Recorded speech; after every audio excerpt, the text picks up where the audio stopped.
Accessible Firebrand. Why can't I use my brand color there? And if not there, then where? With speaker Deneb Pulsipher, Captain Accessible, at Sea Monster Studios. This presentation was recorded October 2024. Welcome back to WordPress Accessibility Day 2024. And hello to anyone else just joining. My name is Marina, and I'm a UX UI developer from the software agency New Realm. I'll be the MC for this session. So thank you all for joining us for Accessible Firebrand. Why can't I use my brand color theme? And if not there, then where? With Mark, Alvis, and Deneb Pulsipher.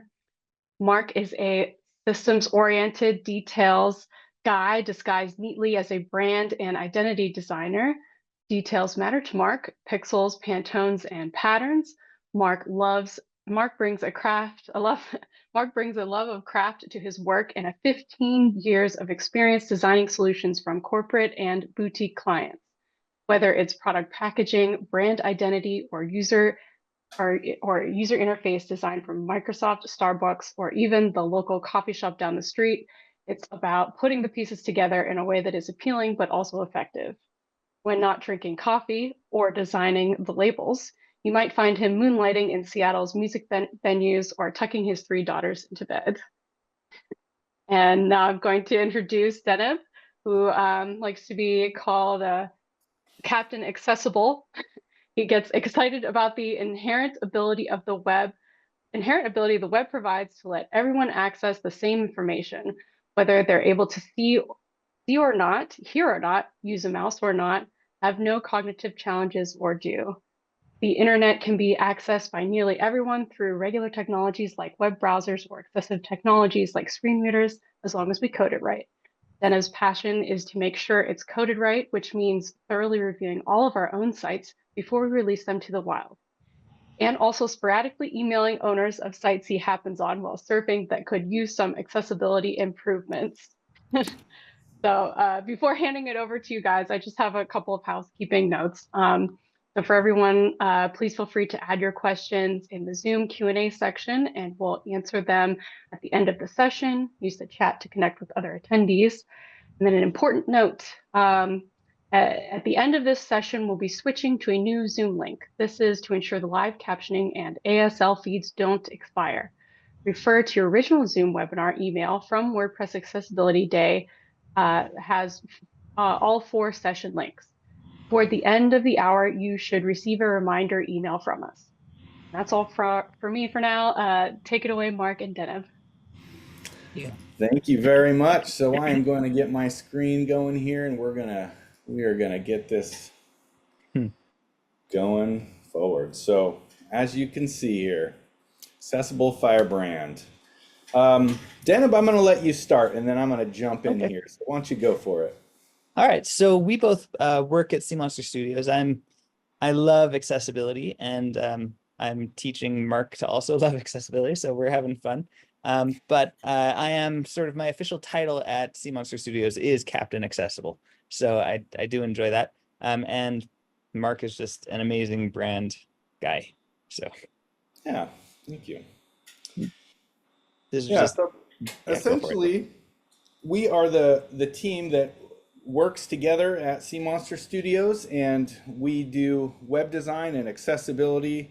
And we've had an awesome chance to build our partnership the past couple years. And you know what? We've come across some things that we want to share with you guys today. And basically what we're going to be sharing.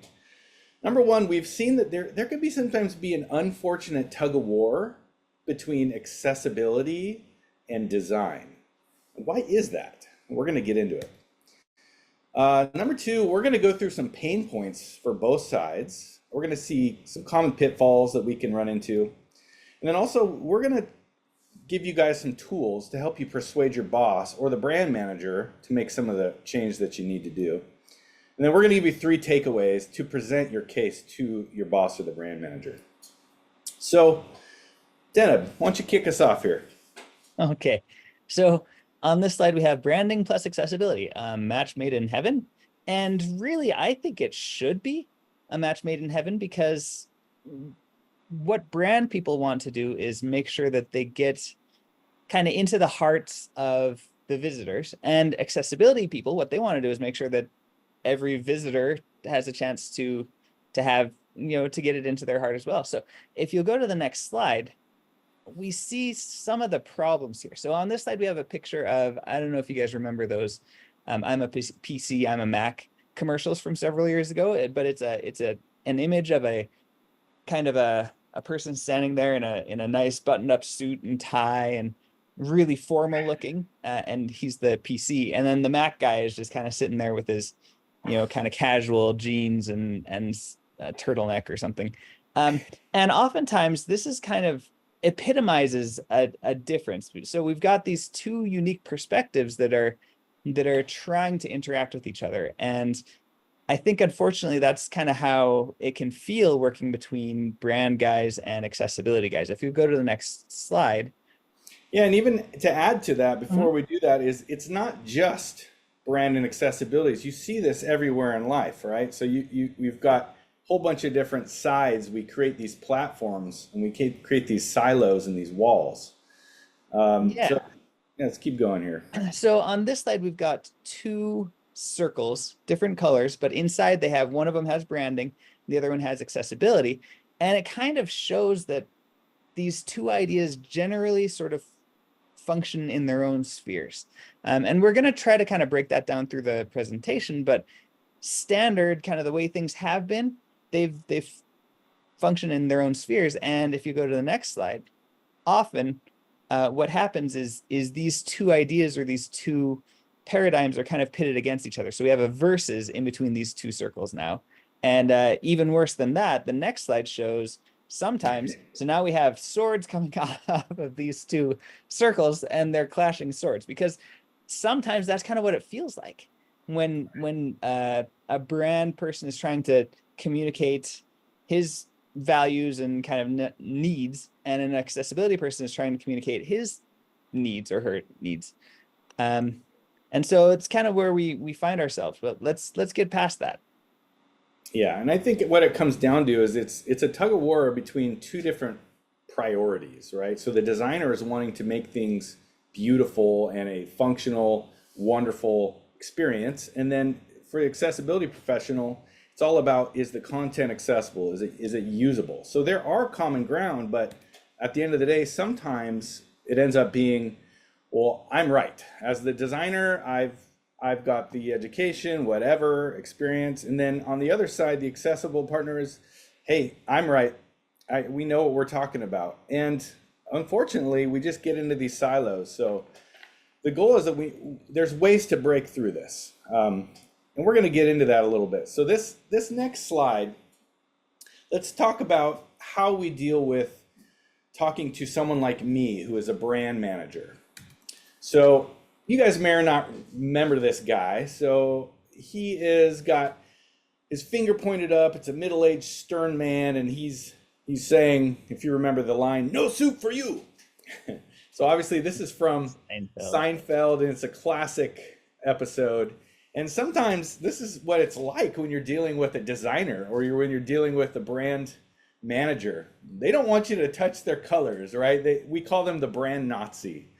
And we're poking a little bit of fun there, but why is this? Why do brand people get so uppity and so huffy about their colors? Well, I'd like to dive into that a little bit and share my side of the story. The first thing we need to think about is that it's all about the priority. So the priority for us is we want to deliver a unique, memorable, and also a consistent brand experience. And we do that through color primarily. So here's a couple examples. Number one, here's a slide with 4 different sets of boxes: brown, yellow, purple, orange, red, blue, yellow, red. So if I were to ask you these, and tell you that these are actually 4 logos, now what industry do you think that they come from? So I'm going to plot twist and give away the answer here, but we've got black and white versions of the companies. So it's UPS, FedEx, Postal Service, and DHL. And Now you see when it's just black and white, they kind of just group together and there's unity there between them. If you squint your eyes, it just kind of looks like some shapes. Now look when I add the color in there. Boom, immediately you can see that the brown and yellow with UPS, it immediately distinguishes itself from FedEx, which is right next to it. So the use of color as a categorical differentiator in brand design is incredibly powerful and important. Color gives important identity information. Another example of how we use color is that we use it for scannability and creating visual hierarchy. So on this screen, we've got 3 rows of light gray text that says, read me, read me, read me, read me. But where did your eye go to? You know, obviously your eye went to the left column where the third one down says, made you look, in a small, red, bold font.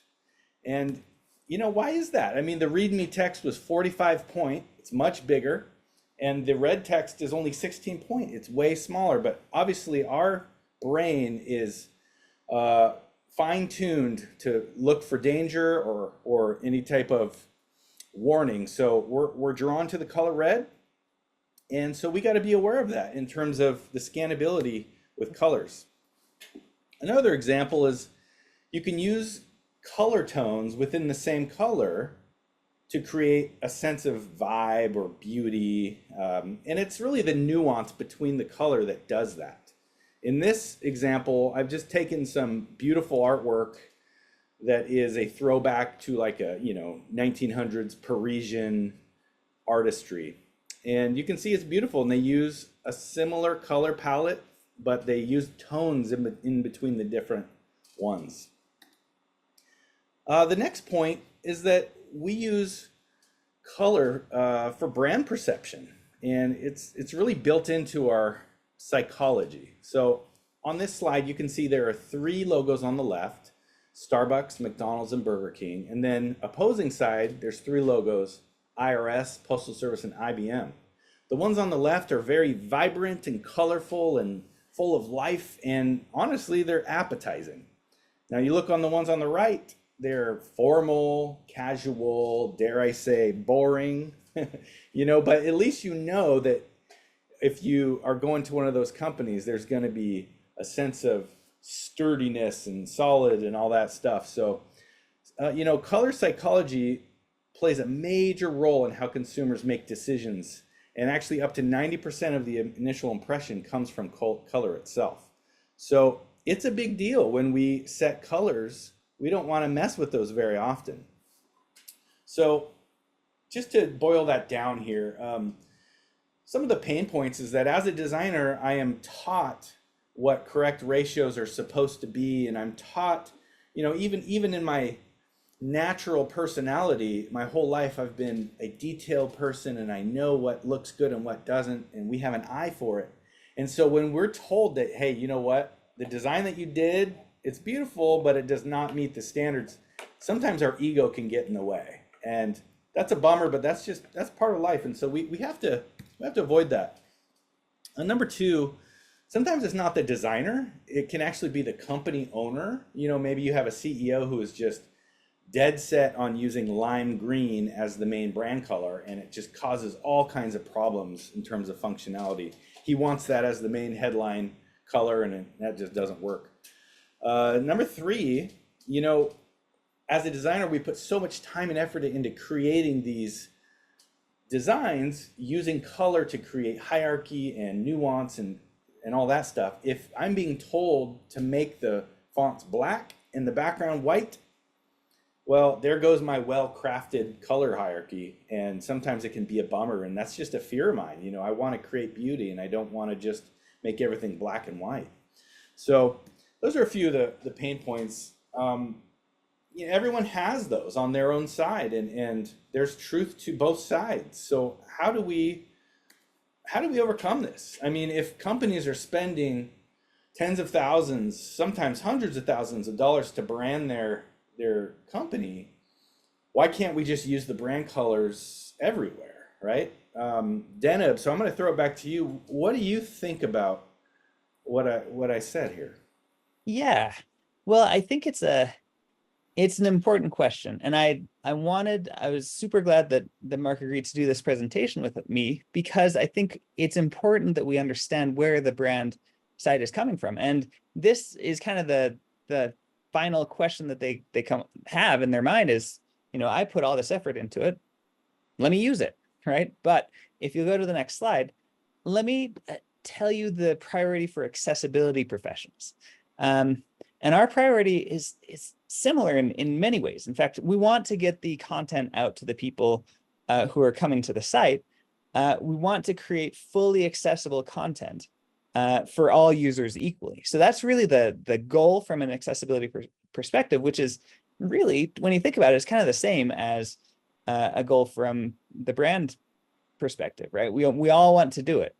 And the way we do it has changed a little, or at least there are some standards that guide how we need to do this. And so if you'll go to the next page, Mark, I want to run through just really quickly the history of color accessibility standards. So in 1991 was when the first websites started coming out. And at that point, they were just text. So just text, so that's all you got. And so the user could maybe change the color of the text, they could change the background maybe, but the creator of the website couldn't do anything about that. So it was just the text. If you go to the next, in 96, you see CSS1 was introduced. And with CSS, now all of a sudden the developers could style their text. And so they could style their background, and they could do whatever they wanted. So for several years right then, styling on the web was sort of like the Wild West. The developers did whatever they wanted because they thought it was cool, or the designers designed however they wanted because they thought it was cool, and they didn't have any standards to guide how they did that. Well, next point says that in 1999, WCAG 1.0 came out. The Web Content Accessibility Guidelines in the first version. And this was a great step, but in terms of the actual standards, it was pretty weak, right?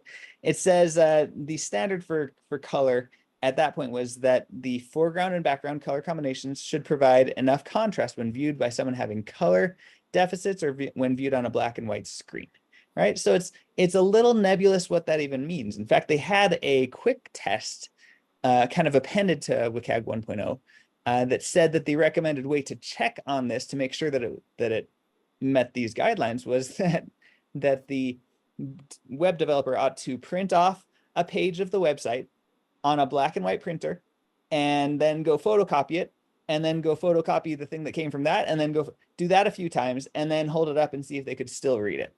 And so it's kind of this crazy standard, but it was at least a place to start. Well, next slide shows that the next version of WCAG 2.0 came out in 2008. And that's where the familiar standard, which most people hopefully know about, is that that the contrast ratio between the foreground or the text and the background needs to be 4.5 to 1, meaning the text needs to be 4.5 times brighter or darker than the background in order to be fully legible.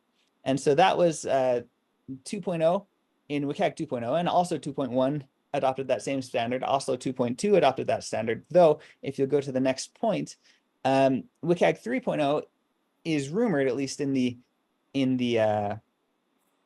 draft, it looks like they're going to adopt the APCA values instead of contrast ratios. And APCA is kind of a complex topic.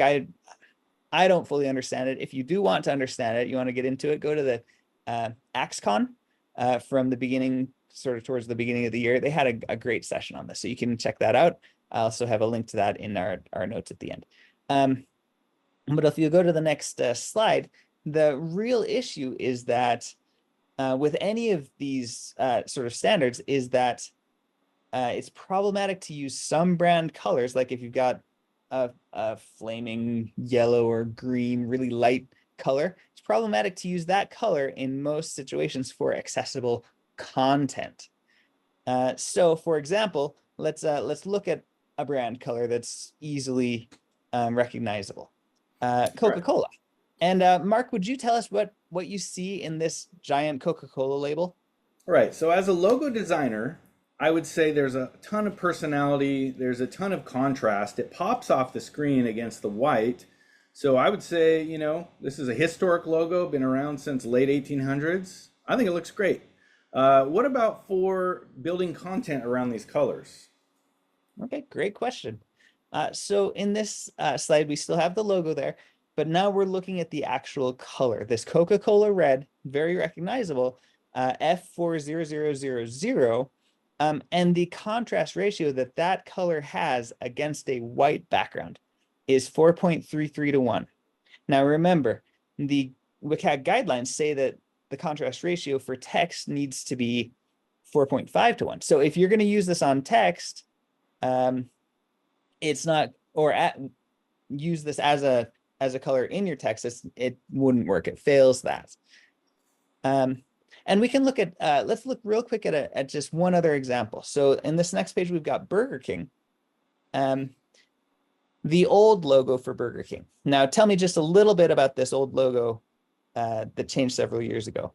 Right. So again, as a logo designer, you're wanting to make it pop. You're wanting to have lots of contrast. I see primary colors of blue, yellow, and red. So I think it does the job as a logo, but obviously it can be dated and here. But in terms of building content from these colors, what do you have to say about that? Yeah. So the problem with this old logo was the yellow and even the red. So the red is almost the same color as the Coca-Cola red, which means it's just a little shy of the guidelines in terms of being able to use it in content. So it's 4.3 to 1. The yellow is just 1.87 to 1, so you definitely couldn't use that in content. The blue on white does work, but then Burger King did something kind of interesting. If you go to the next slide, this shows their new logo. Notice the orange color is a little darker than their yellow was from the previous one, and the red color is darker as well. But the whole thing is set on this tan background, which actually means that the red on tan and the orange on tan, neither of those could actually be used in content either. But the next slide shows that though these are still problematic, this color migration kind of did something cool for them. It paved the way for them to include a new accessible color that, if you go to the next slide, this brown, this is a snapshot of their site right now. See how they use that brown color in a lot of places. And so by migrating the colors of their brand, they were able to introduce this color that's very, very useful to them. And in fact, interestingly, notice this this button is their new red. And I told you that against tan it doesn't work, but the button text is actually white. And against white, that red color can work. And so they're tweaking, they're kind of fudging it a little bit, but they're using it in an accessible way, which I think is really pretty cool. And then the next slide just shows kind of more details about that. The brown has a tremendous contrast ratio. Go ahead on the next slide if you want to, Mark. All right, so we saw how logos can work great in terms of color, but when you're building the content, it's sort of a different animal. What do the rules actually say about text from a logo or brand name? Well, that is a good question. On the next slide, we have WCAG 2.0 success criterion 1.4.3 says text that is part of a logo or brand name has no contrast requirement. Okay, so brand colors don't need to be accessible, right? Well, not quite. There is a caveat, right? The content does need to follow those accessibility guidelines. And so that's kind of the heart of the issue here is we're looking at the fact that we need to distinguish between brand colors and content colors, essentially. Yeah. So, and if you'll go to the next slide, we'll see that we're talking about the web content accessibility guideline here, right? So the content is the important thing. to go to what that is, we've got basically what content is any information that's communicated through the text of the site. And so let's look at kind of this separation of content and branding real quick. Go ahead to the next. Right. So what we did is we're separating now the idea of brand color versus content color. Okay, so let's take a look back at our friend Coca-Cola. So the branding of it is the packaging, you know, the logos, the can design, all that stuff. The content and UI, obviously, is the content on the website, the buttons, the titles, the container boxes, etc. So if you look at their website, it looks great. It's still a branded experience because they're using the pictures of the cans as artwork, and yet they've separated the content in its own dialog box, or not dialog box, but its own container. So again, separating the two. Yeah. So looking back at this previous slide that we did, what is an example of content? And I've got 4 that you guys need to focus on. Paragraphs. So paragraph text needs to meet that content color requirement of 4.5 to 1. The headings need to meet that. Links and buttons. Now, over the next several slides, let's look very quickly over some sites that maybe don't follow those best practices. The first slide here, we've got showing some headings that is in their brand orange that they really love, but unfortunately the orange has a contrast ratio of just 2 to 1, which many people with good eyesight are not going to have trouble reading. But if there are some challenges, some contrast sensitivity challenges there, can you go on to the next? Okay, so how about now? Can you still read what those headings say? This is all I did. I took the same image and I just decreased the contrast of that image by 67%, which is actually the same reduction generally of contrast sensitivity that people see between ages 20 and 60. And we'll talk a little bit about that later on, but just kind of notice how difficult it is to read those headings. So in the next slide, we see the same kind of issue, but with links. So we've got some links that have a lower contrast ratio, and then some text even below them that have an even lower one. So these need to be fixed. Yeah, they're just problematic. And then our last example here is going to be with a button. So this button is a yellow button with white text. I suspect that the reason they had that yellow button and white text was because they thought the button would kind of pop out and the text makes it pop even more.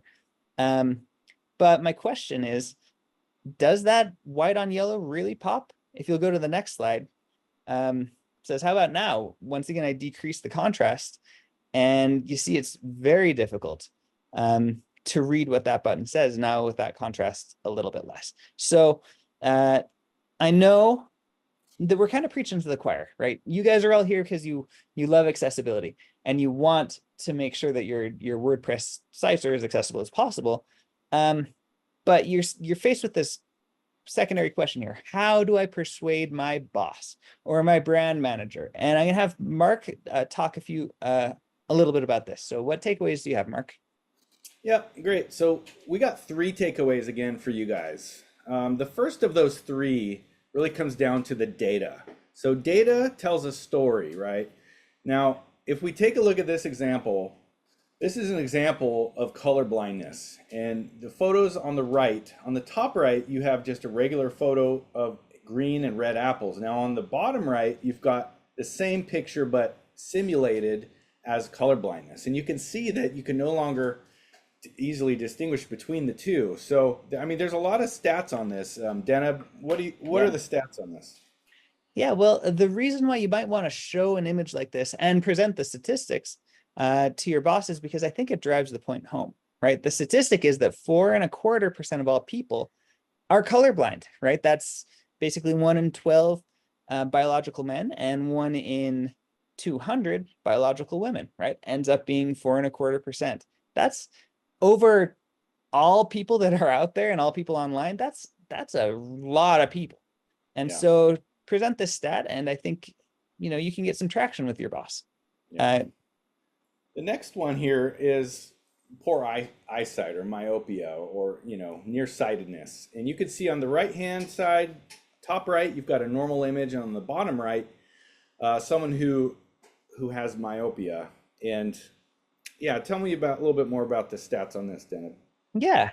Well, so across demographics that I've found, 30% of people have myopia in the world, or I think it's in the world. It might be in just America, but that's still a lot of people wearing glasses, right, for nearsightedness.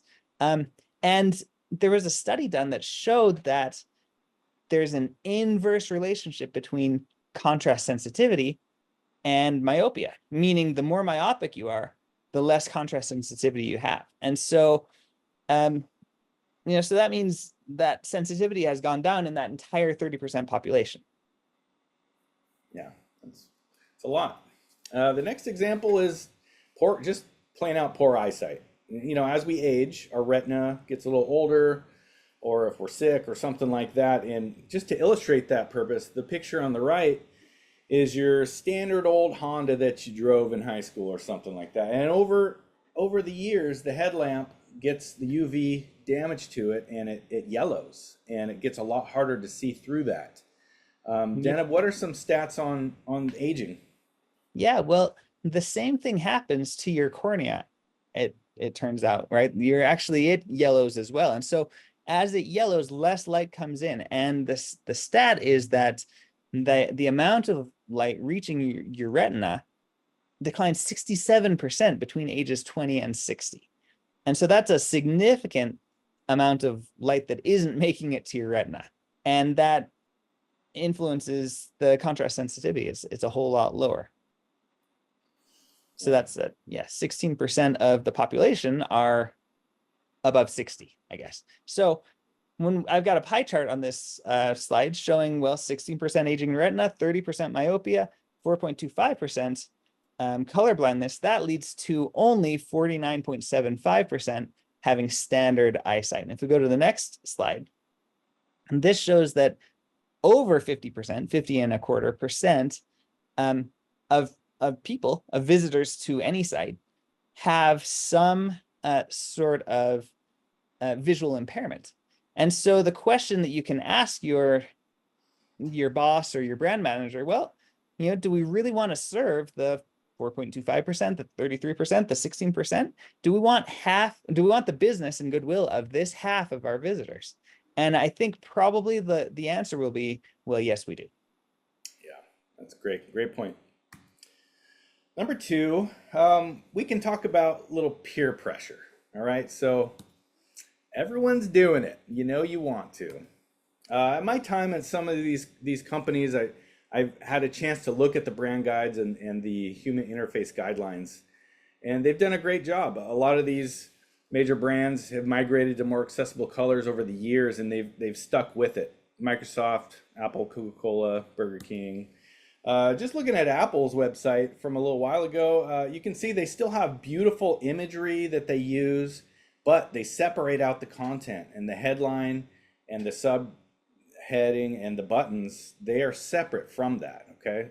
And then looking at Microsoft, what they do is they have a content box on top of the beautiful imagery. So again, separating out those two things, making sure there's clear enough contrast. And then on the other side of the spectrum, Baskin-Robbins, they use the bright color, so it's not just black and white type. They've got lots of personality here, but they use a dark brown content box. And then even in their hero image, they have a lot of the bright contrast between the pink and the white. And then they've set up their color scheme to work so that all three sort of triangulate and they work together. So the third one we'd like to talk about, it's called the magic of tint and shades. And as a brand designer, one thing that we create is a color step ramp. And basically, what the main point is, what I want to bring to your guys' attention, everything digital that we're creating, it's just our best guess at recreating the world around us, okay? So when you think about the world, you look down at the ground, there's a whole bunch of like shadows and lights and highlights and all that stuff. It's not just one color. And yet in brand, we try to get everything just in this jail of these certain colors. I really think there's more wiggle room around that. So who of you guys remember this? In 2020, it was that whole controversy that went viral about, is this dress white and gold or is it blue and black? And it was kind of this crazy phenomenon where it really depended on how you were viewing the photo on the screen. Were you seeing it with white around it or black around it? And our eyes have different sensitivities based on the amount of cones that we have in them. So just to break that down, let's say someone has a more yellow leaning vision, they're seeing it that way, and then on the other side of it, they're seeing a different way, but really it's the exact same color. So our perception of color is really at the mercy of some different variables. First and foremost, the lighting around it. So the accuracy of our perception of a color depends on the conditions at play around it. And for example, highlights and shadows. So for this example, I've got a single piece of paper on the left. You can see that it's in the sunlight and there's shadows that are cast over it. It's not really a trick. This is really what we're looking at. But if we were to really dissect this down, that single piece of paper is creating two colors. So you've got the light gray, which technically is white, and then you've got the dark gray, which is the white plus shadow, okay? And you see that in nature as well. So with this image, you've got leaves that have shadow and sunlight on top of them. Again, the color of the leaf in the sunlight is light green and the color of the leaf in the shadows is dark green, but it's the same leaf, okay? So we can apply that exact same principle to the use of brand colors. We do this through what we call tint and shade ramps. Now, as a brand designer, the goal of this is to build a versatile tonal system of tints and shades that we can basically call approved colors. And it's sort of a workaround that if we need some more accessible colors and they're not in the brand guide, we can maybe present this option to them and say, hey, well, let's look at it from this perspective. So again, back to our example, sunlight is basically like the brand color plus 20% white or whatever. And then the shadow on the leaf is brand color plus 20% black or whatever. So as an example, this is what a tint ramp could look like. So you got your primary color, it's just a bucket of paint basically. And then you add 20% white, it brings it up another 20%. Now you're at 40% and it goes all the way up to 100. So this is a 6-step tint ramp. And then this is a 6-step shade ramp. Again, you got the brand color. You add 20% steps until it gets to the darker colors. You're still within the brand color, and yet we're using the principle of shading or lighting in order to alter that a little bit.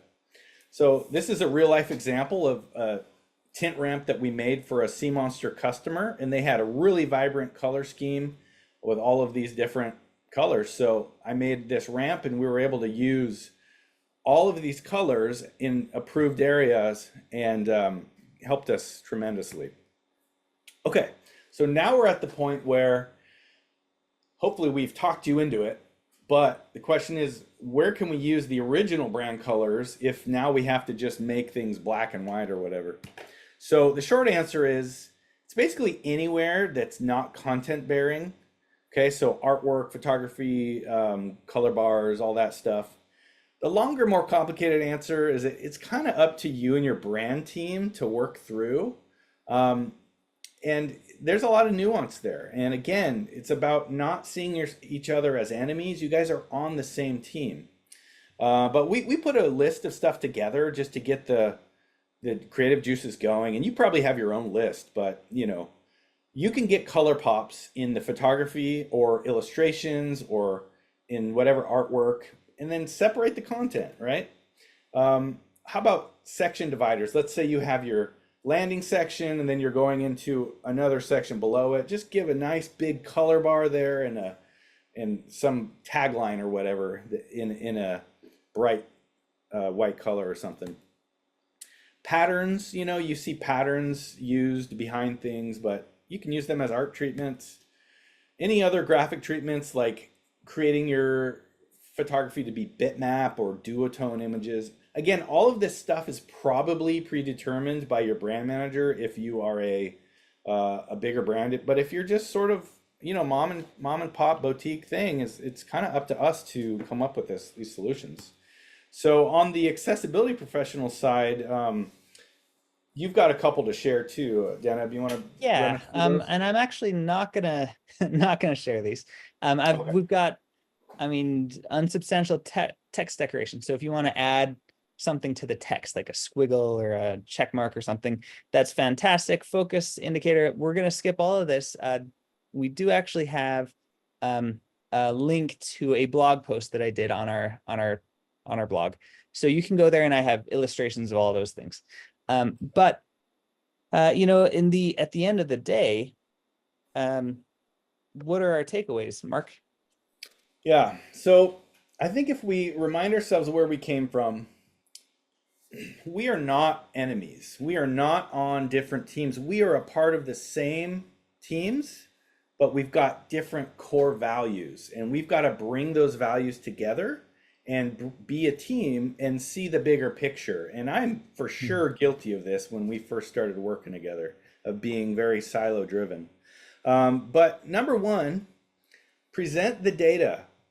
So present the data. It's out there and it tells a story of people who are being overlooked. Number two, realize that accessible design, it doesn't have to suck, right? Go to Apple, go to Microsoft. They're doing it well.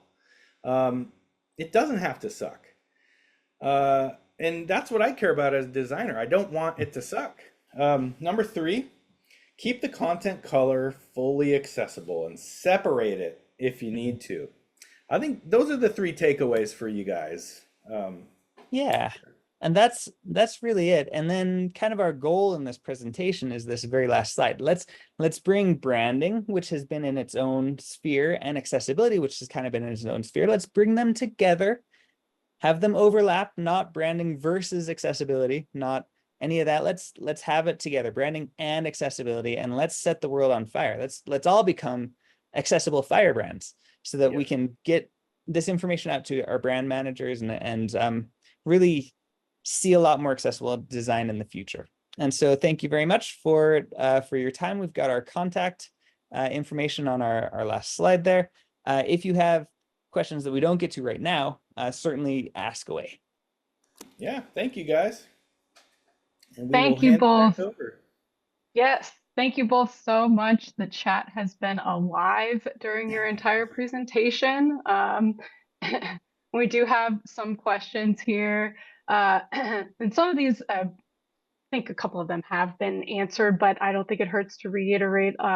It's anonymous, says, I heard, but want to have clarification. Our logos, not something that accessibility rules apply. It is a big conversation right now. It is a big conversation. The official guideline, according to WCAG 2.2, is that logos themselves and the brand, the text of that logo does not have to meet the 4.5:1 contrast ratio.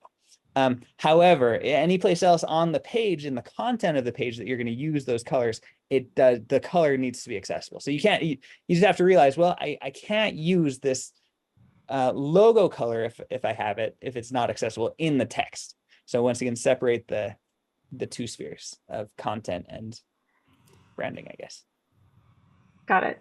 And then I think you went over this too, but Denise asks, I get that you can't use the yellow in content, but would it still be okay as a graph? Yeah. Well, as a graph, did they say? A graphic. Oh, as a graphic. Yeah, and this is the thing. If you think back to that Coca-Cola website that Mark showed us, right? They had a graphic with the cans, I think, but behind it was just all of this brand red, right? And just having that brand red there really gets that brand into the site. And so if their color was yellow, Well, the graphic can have as much yellow as it wants, right? As long as it has alt text and stuff and it meets the other standards, the graphic can have the brand colors, and that is a great way to incorporate it into the site. The goal of our presentation is to show you there are plenty of places to put the brand color into the site, as long as it's not the content, which is the text, like the paragraph, the buttons, the headings, links. Great. Right.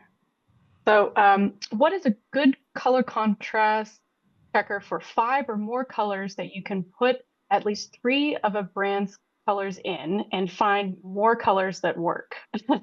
Oh, that's a fantastic question. We do, well, Mark, I'm not sure if you know anything about that, but we do have some links towards the end of the presentation in the appendix that have some ways out to the it's past there, Mark. It's this one. So I think this Adobe one might work for multiple colors. And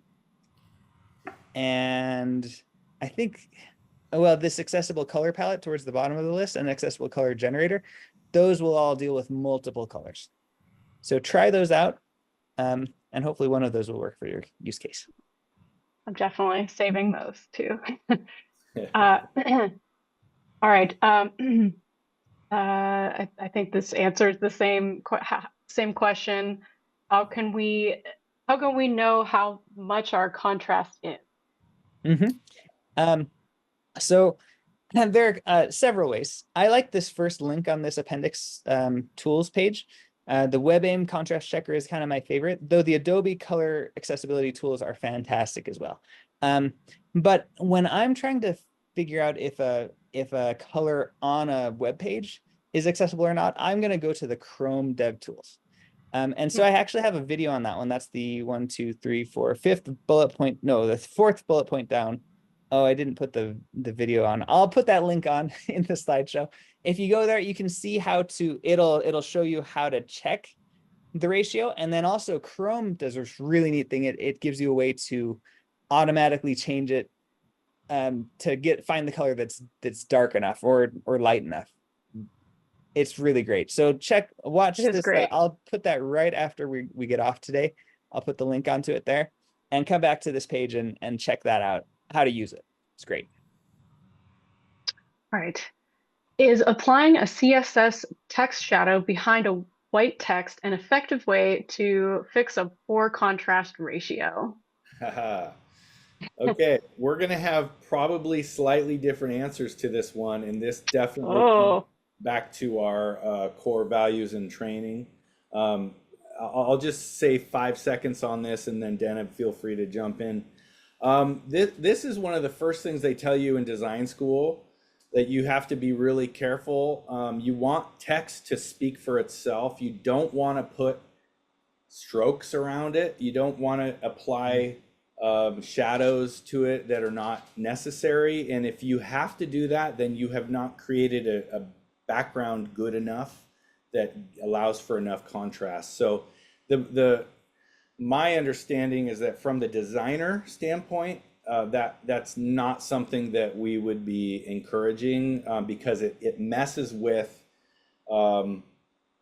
it messes with more than just the contrast ratio. It messes with the aesthetic and the beauty of it. That has its own special purpose to create a shadow. But so yeah, that's my opinion, and again, we might have slightly different opinions, and that's okay. Well, we have actually butted heads over this a couple times. It may not be good from a design perspective. It's not good, as Mark has told us. However, from an accessibility rules perspective, it does make it pass the rule. I mean, yes, it can be used, but it's not a good idea. Better is to never have text over an image that's too light or too dark to be legible. Now, the way that you can check that one out in this appendix page as well is the link on the video to the Firefox dev tools. Firefox is the only place I've found that can actually, it has a way to determine the range of contrast ratios of text over an image or a gradient background. And so that'll show you if you need to make the background image substantially lighter so that a dark overlaying text works, or substantially darker if a lighter over, right? Though that's how you can figure out if you've actually accomplished that. Better than that, though, is just not to have text over an image. And I think Mark and I have kind of both come to the agreement. He'd rather separate and not have the text over the image. And he said that's not a good design choice. And he had to put it on top. Right. But Great. It's better to separate. Thank you both so much. That's about all the time we have for this session. Really appreciate your time. And thank you to everyone for attending the session with Mark and Deneb. You could continue the conversation in the chat or on social media using the hashtag WPA11YDay and the hashtag WPAD2024. We also appreciate if you go to 2024.wpaccessibility.day/feedback to provide anonymous feedback for our speakers on their presentation. You can enter to win a t-shirt while you're there. So stay tuned for Is Your Page Builder Actually Accessible? Coming up with Scarlett Isbell. And while you're waiting, don't forget to visit our sponsors' pages to grab virtual swag and enter for a chance to win great prizes. And one last important note, we'll end this session with a short sponsor video, switch to a new Zoom link, and we'll switch to a new Zoom link at the top of the hour. So check your email for your individual link to the next Zoom session. If you don't see it in your inbox, please check your spam folder. All right, everybody, see you here after the break. Thank you, guys. Thank you. Bye. My pleasure. Thank you to WordPress Accessibility Day 2024 sponsors. Platinum sponsor 20i. Easily build, deploy, and manage all your projects with 20i managed WordPress hosting. One UI for all your servers, apps, sites, databases, security, DNS, and email. Perfect for agencies, e-commerce, developers, multi-site hosting, and high-traffic sites. Platinum sponsor Equalize Digital. Since all they do is accessibility, every post on their blog is an accessibility resource. You can find webinar recordings, articles, and additional resources at equalizedigital.com/resources. Platinum sponsor, WP Engine. WP Engine provides the most relied upon and trusted WordPress products for businesses, brands, and agencies of all sizes. Thanks to our gold sponsors, GoDaddy, Grackle Docs, Gravity Forms, Green Geeks, TPGI, and Yoast. And thank you to our silver sponsors, CodeGeek, Drake Cooper, Elementor, Overnight Website, Pressable, Second Melody, and Accessibility Collective.